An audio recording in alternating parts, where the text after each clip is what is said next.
नाज़रीन, जदीद दौर की तेज़ रफ्तार तरक्की ने इंसान को सहूलतों का आदी तो बना दिया, मगर इसके बदले में माजी की सादगी, खुलूस और खूबसूरती कहीं पीछे रह गई।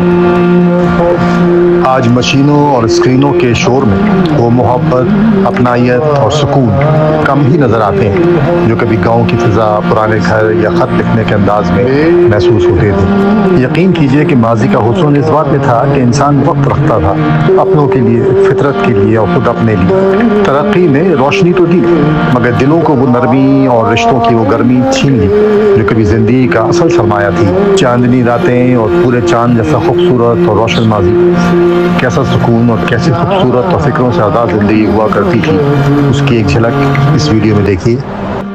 नाज़रीन, सच पूछिए तो खूबसूरत माजी का सोचकर दिल कुछ यूं ही कहता है कि